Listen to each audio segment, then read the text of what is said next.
Welcome to Sober.Coffee, a weekly coffee chat sharing experience, strength, and hope for anyone on the sober road to recovery. You can download Sober.Coffee weekly on all podcast platforms and check us out on Instagram at Sober.Coffee Podcast and on Twitter at Sober.Coffee Pod. To learn more about us and to help support these sessions, visit online at Sober.Coffee. Here are your hosts, two guys on their own path to recovery, Mike and Glenn. Let's join them at the coffee shop. Do you have any idea how much I enjoy doing this with you? No. I totally. Well, let's quantify this. Stop. Okay. If coffee was not involved, Oh, I wouldn't be here. did you hear our barista Brian laugh in the background? Okay. Maybe that's Brian the needs lure. to be mic'd. Yeah. I'm just saying, if you take the coffee out, right? Yes. Let's just say if we, orange juice style coffee, No. you would not be as enthused. No. Right? So stop the crap. I think that stuff's going to come back to kill you. Vegetables or fruits. I mean, they're Orange going to juice find now, out that man, it's the price of orange juice and eggs, man. Look out. No, it's crazy. Price of sobriety? Priceless. Priceless. So, hey, welcome to our YouTube. Just a continued reminder to welcome our new YouTube listeners. And we kind of expanded the channel there. It's not full video. We just got a little graphic there. So it's the same audio product, but just expanding our, if you're a YouTube subscriber, you could just plug into our podcast there. Just another avenue. I know our listeners are so patient with us. Yeah, I know. They just really. But we're live this week, so you can actually go listen to us on YouTube. Are we live right now? Yeah, on YouTube. Well, we're not live, but we're Memorex. Wait, stop, man. Half the people have no idea what Memorex is, so maybe more than half. I don't know. But no, we're up on YouTube, I guess. And we're just expanding reach. There's sober people, sober curious people everywhere, And, full transparency. I mean, we record these in bulk, and we just happen to be we're recording this. We don't know when it's going to drop, but we're recording it in dry January. Right, yeah. Or as some people say, damp January. Yeah, right, or moist. Right, moist. Or as you and I say, just another month. That's right. Just another sober month. Right. But, man, I love walking the sober path with you, and I do love these coffees. Yeah. I love hearing from listeners. I think we're up to 7 listeners now. Yeah. And but I love hearing from them. And, the funny thing is, and it's somebody just reached out this week, because we're sitting there saying, well, why does Joe Rogan have, 500,000 reviews? And we've tried to pitch reviews a couple times, right? Right. And we have like 20. And we're like, well, why, we must suck, but somebody told me this week, they're like, nobody puts reviews because their reviews are all right. Have their names. They all have their names on it. Right. So they don't want to put their names out there. No, that so makes I'm sense. Like, and the only reason we wanted them anyway, just want feedback, man. I just want to hit topics. That and searchability. I mean, if somebody's looking to get on the road to the sober path, we'd like to offer up this service. So yeah, and I can I assure you and everybody, we don't do this for the numbers. Our whole mission to start is we wanted to help one person. Could have been a woman. Yeah. Stop at one guy. Yeah, could have been a woman. They, theirs, them, theirs. So hers. we wanted to help one person on the sober path, and we have concrete proof that we've done that. Right. Well, I know that because you helped me. And you helped me. There you go. But it's no, there's a lot of stuff out there on social media and stuff, and so grateful for our followers and right. Yeah, cool. Likewise. So doing a lot of reading and I begged for this topic today, and I don't know what it's going to be called. I let Glenn name these, but here's what I was reading. I'm reading a book called A Program for You, and it was written. Who's the author? Well, here's the funny thing. It's authorless. It's anonymous, but the word on the street is it's Joe and Charlie. And for those that are new to the program, if they've never heard, Joe and Charlie were recorders of 12-step workshops way back in the 60s and 70s, right? And they had these cassette tapes that would populate their way through. But you should probably explain what a cassette tape is. Yeah, all right, stop it now. Memorex. And so Joe and Charlie Joe and Charlie did these tapes, but anyway, they wrote this book. And here's the thing: something really jumped out at me. They were quoting the Big Book of Alcoholics Anonymous, which I'm no Big Book quoter, but here's what it says, that in the doctor's opinion on page XXV111 says that men and women drink essentially because they like the effect produced by alcohol. Boom, that's me, right, Glenn? The sensation is so elusive that while they admit it's injurious, they cannot, after a time, differentiate the true from the false period of them. Their alcoholic life seems to be the only normal one. Here's where I want to focus on today. They are restless, irritable, discontented, unless they can experience that sense of ease and comfort which comes at once by taking a few drinks which they always see other taking with impunity. After they succumb to their desire again, as so many do, the phenomenon of craving develops. So here's what this big epiphany moment I had. Are you ready? That is incredible. You should read that 3 more times. I mean, that is incredible. Here's what really jumped out at me. It laid out the process of which somebody drinks and then continues to drink all in one paragraph. You know, they like what it does for them.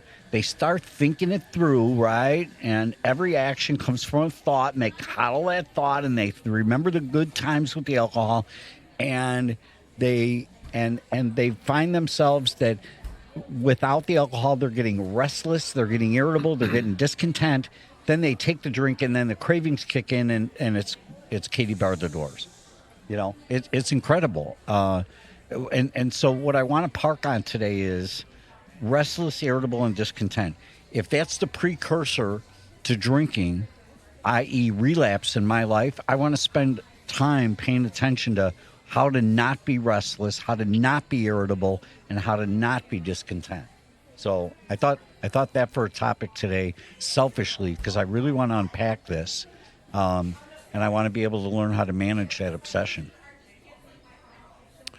Wow. A lot of stuff, right? I had some coffee today. Absolutely. I'm glad I brought the gallon jug.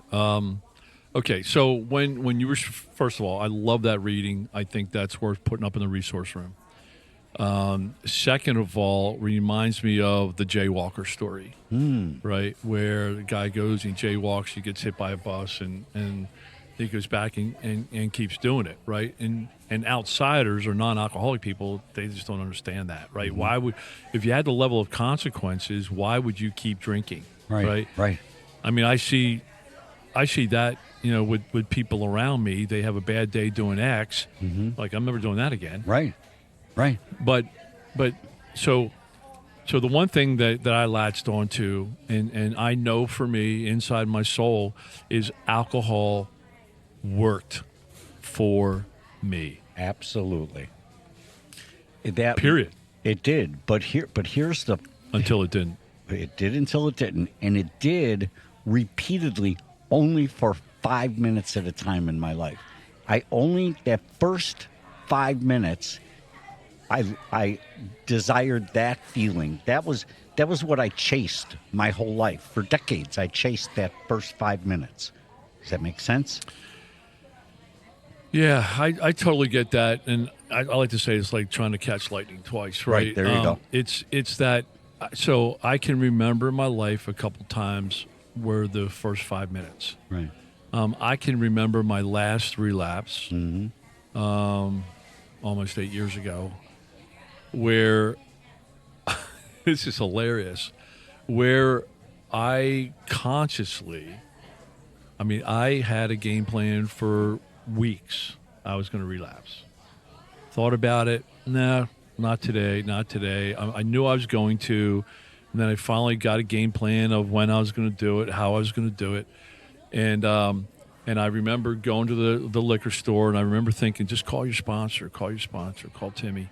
I'm like, nah. And I went through with my planned relapse. And I remember that first 15 minutes is I couldn't wait. I remember exactly where I was. I was in a hotel room. I had my, quadruple vodka and cranberry, and I sat down in this chair, and I had some work to do, and I'm like, this next 15 minutes is going to be amazing, right? Because I was chasing that 5 minutes. Sure, right. After 15 minutes, I puked. Right. And, for the next day, all I did was drink and puke. Same old shit. Right. And so what I've learned to what you just said is I have never and I will never find that first 5 minutes again. No, because but what I will find, right, we'll find the bottom of that toilet in 15 minutes. Isn't that a pretty picture? That's the proof I have. That's the proof we have, right? So back up to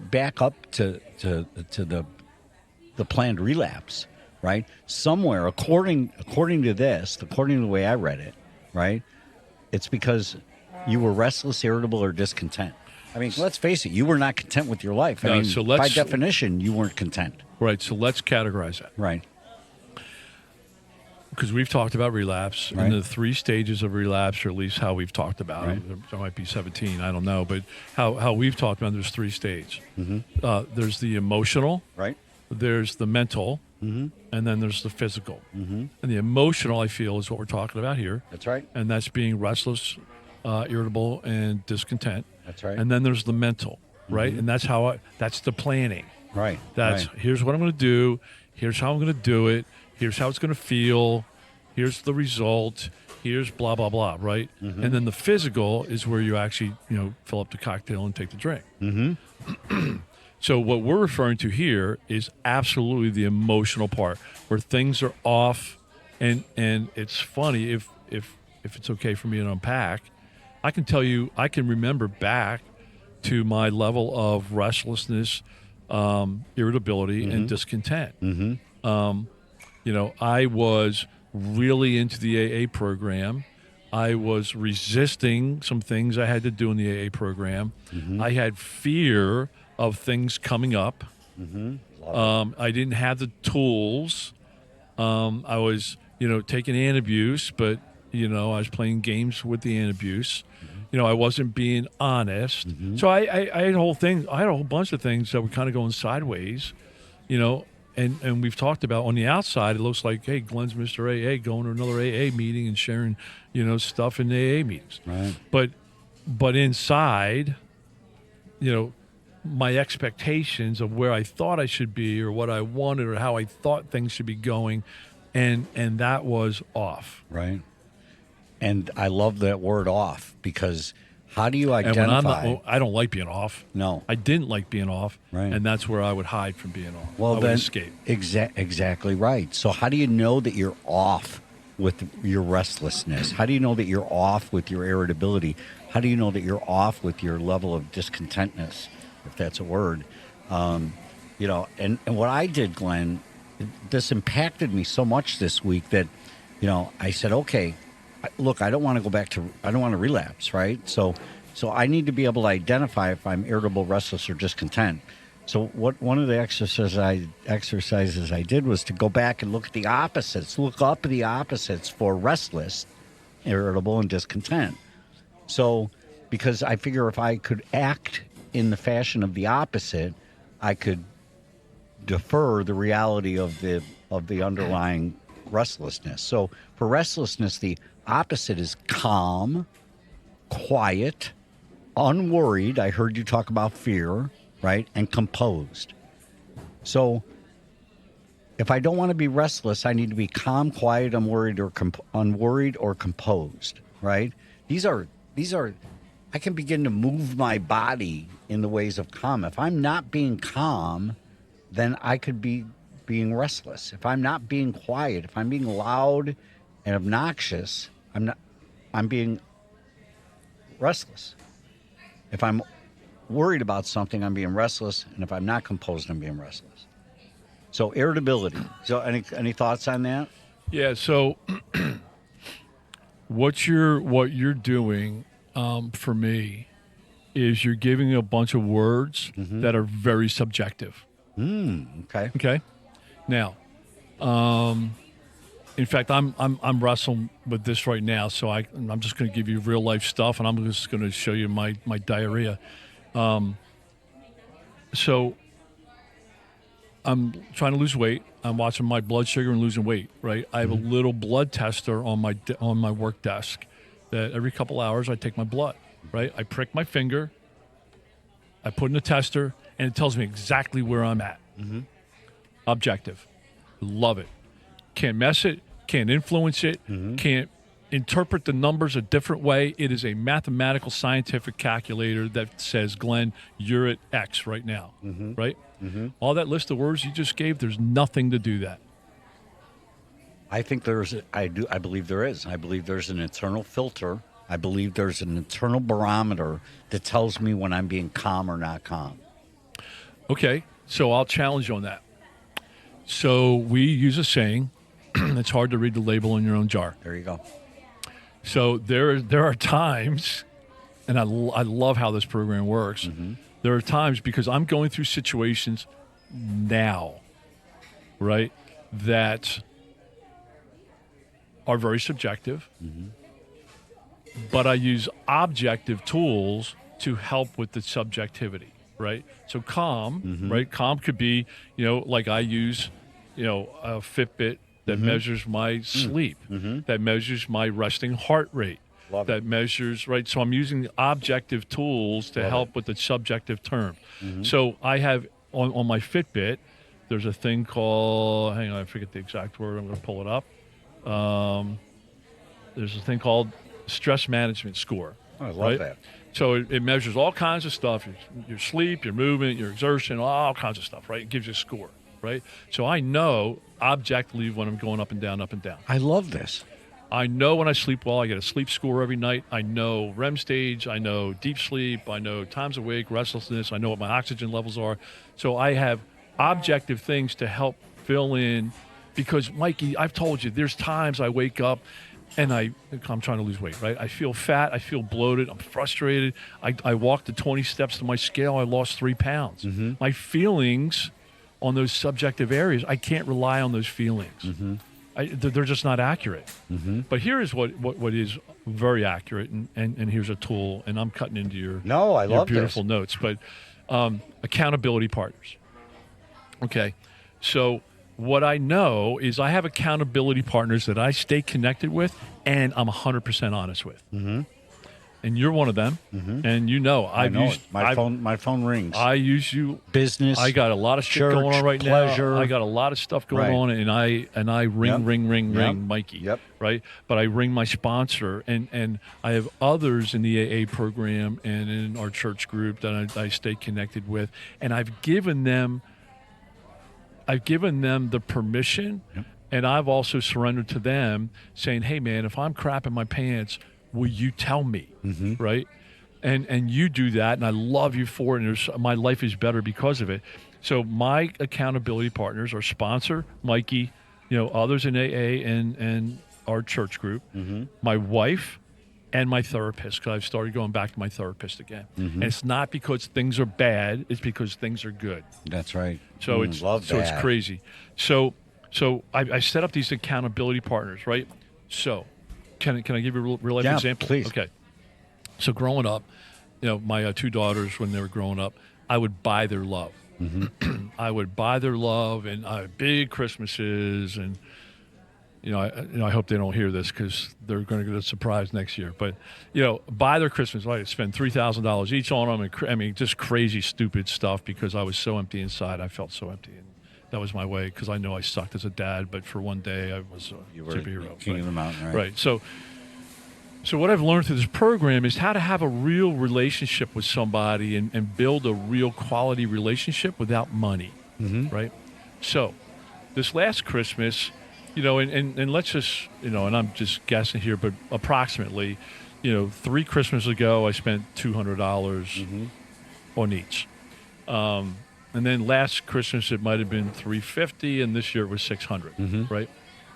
So last week, we're in January. I don't know when these things drop, but recently my Jen says to me, she goes, I noticed how much you spent on your daughters for Christmas. And immediately I'm like, well, who are you to say to me how much I spent on my daughters for Christmas? That's my joy, right? That's my joy. I work very hard. I make some money, and then, instead of looking at Glenn's diarrhea running down my leg, I point to her. And I'm like, look how much you spent on trips. Right. Right? I'm like, You spend way more on trips than I spend on Christmas, and that's my joy. Trips are your joy. Why should I not get my joy? Right. So that's where way to go, counselor. I was good, doing very good, good man. arguments. I was good, wasn't I? Yeah. Not. And then and so the end of the discussion argument, it was, Glenn, all I wanted you to do is listen. I was just trying to give you some input, right? So I took that feedback, and hey, I got a pride thing, and I am going to go back to her and flush this out. But I had an appointment with my therapist this week, and I'm like, hey, I just want to bring this up. And he said, Glenn, you're falling into old patterns. We're right back at it. And he said, Glenn, he goes, we need to look, where are you not contented? He goes, this is a hole in the soul thing. And he didn't go through AA, but he knows AA. I don't think he went through it. I don't know. But he said, this is a hole in the soul thing. This is you're slipping back. Instead of relying on your quality, real relationship with your daughters, you feel like you're needing to spend more money with them. And I'm like, no, I don't look at it that way. I said, I have more money, so I can naturally spend more money, right? And he says, no. See, that's what you need, someone in your life who will say no. He said no. So he made the subjective objective really quick. Right. And he's like, no. And so my poor daughter's birthday is coming up, and I hope she likes her card.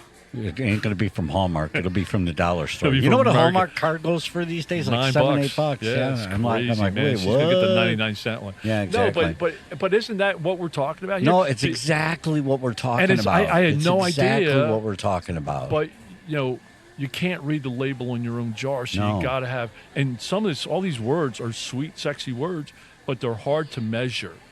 But I think it's cool. We've identified some tools. You need to identify what the words are. Or you need to identify what the tools are. I love this. I wish you had an app for everything. I mean, aside from our night job here, which is walking with others down their path to sobriety, we should be in the app development business to figure out I am. Yeah, right. You are to figure out how you can gauge your level of contentness or satisfaction or centeredness, or how really truly happy are you, or how nice you're being, or how cheerful you're being. Because for me, here's what really resonated with me, what you said. The counselor said, you are moving back into your old patterns. That was your story. That is my greatest fear. When I start acting the way I did when I was drinking, just acting that way. Maybe it's the way I walk across a room. Does that make I know my walk. I know my walk to the bar, and I don't want to walk that way ever again. I don't want to be, irritable again the way I was with other drivers on the street, because that would literally drive me to drink, right? So if I'm going to get irritable at the guy driving in the other lane, what am I doing to myself? That's how old Mike acted. I think that's what I heard your counselor say, and that's what I heard you say to me this morning is, you need somebody who can put you back in check. You need somebody who can, like you said, make that subjective objective. Yeah, and I mean, I don't think it's a self thing. I think like I got all the app tools. I was just thinking, I wish there was an app to tell me how happy I was. Yeah, right. But there isn't. Right. I don't think there is. But can't you tell when you're unhappy? Or at least don't you get I can tell when I still have a problem defining happiness. I can tell when I'm irritable. Okay, there you go. I can tell because I don't have patience. Good. I can tell because I'm judging. So no, but this reminds me, Mike. I've had the privilege, and my ex-girlfriend used to throw this in my face all the time. She's like, you're just so lucky that you could spend all this time focusing on yourself and figuring yourself out and playing in the psychological world. And, she goes, I have responsibilities. She goes, I have to get up and deliver. I just can't sit in group therapy all day. And she's kind of right. I mean, I do have, I have been through stuff that makes me very aware of where I'm at today. And a lot of people don't have that. Right. But I think the rooms of AA and the meetings help you get an awareness level, right? And at least you're not drinking, so Right. it makes you numb. And it's also for me, and I know you really struggle with what I'm about to say here, but I love the fake it till you make it sometimes, right? So if I'm beginning to feel irritable, I can fake being calm, quiet, unworried, and composed. I can start acting that way. Even though I'm not feeling it, I could act that way until my feelings catch up with the way I'm acting. Right. So I would. First of all, why did you say that I would have a problem with it? Because we've had this topic before, and you've said, look, this is a program of honesty. I don't like to fake it till you make it. So let's just change the words around, right? Okay. Let's just play with some words. Yeah. Right. Fake it doesn't align with honesty. Right. And the only reason why I point that out is because for years I would come into the rooms, And Glenn, beat the how drum. are you? Oh man, doing great. Doing fantastic. Doing great. And inside I was Torn up. faking it. Now, if my leg is broken and I go into the hospital and the doctor says, "Hey man, how you doing?" I'm doing great, man. I can't wait to get out and go skiing next week. Right? I'm not going to get the treatment that I need Right. for my broken leg because I faked it and lied to the Right. doctors. Right. I lied to doctors for so many years, Sure. and I didn't get the treatment I needed because I faked it and I lied. So that's the only reason I why love I it. say that. But can we change the words? Love it. I'm yours. So let's act as if. Act as if. Ah, yeah, right. So instead of just saying, "Hey, I'm just going to fake it," because I think healthy sobriety and healthy future. I think the more real, better the results. Love it. But I think if you act as if, right? So I don't feel it. I'm going to walk in the room and I'm going to act like I love AA. And, I don't want to do X. I'm going to act as if. Right. Now, I live a lot of that in my life today. And what I have found, I'm going to say this and I'm going to give you a quick example. What I have found is when I act as if, reality quickly comes behind. Okay. Now, we go to the same men's group on Monday nights. Right. We meet at 7:00, and it's a church group, bunch of guys, misfits, all just focused on living better, being better dads, being better men. Love it, right? At 6:30 every single Monday night, I don't want to go. Yeah, right. I do not want to go. I'm tired from the day. I don't like Mondays. I'm tired from the day. I got a bunch of stuff to do. But you know what? I act as if, and I do it because it's the right thing to do, and I go anyhow. And guess what I have found out? What have you found out? 100% of the time, at 7:05, I couldn't be more grateful to have the opportunity to be there. I couldn't be more rewarded for being there. Yeah. But I acted as if. But you got off the floor, you got off the couch, and you went. Got You off the acted floor. as if. Got off the counselor's floor. So let's act as if this week. Yeah, I think that's a good good point. And I think it's good to be aware, man, when you hear restless, irritable, discontent. When That's right. Red flags. when you're off. That's right. And that's what I call it today. I'm off. Right. Right. And sometimes I don't recognize it. I'm told that I'm off Love it. Because you asked the question. because I have accountability partners. Love it. Thank you, man. Thanks for being mine. All right, man. Love you. All right. Love you too. All right, bye. Thanks for joining us for today's coffee chat. To contact the show, email us at podcast@Sober.Coffee. If you need immediate help, the AA hotline is 800-839-1686. The National Suicide Prevention Hotline is 800-273-8255. Remember, Mike and Glenn are sharing their own journey on the path to recovery. Any suggestions, medical or otherwise, are their own experiences and should not be viewed as professional advice. See you next week, and remember, there is a solution.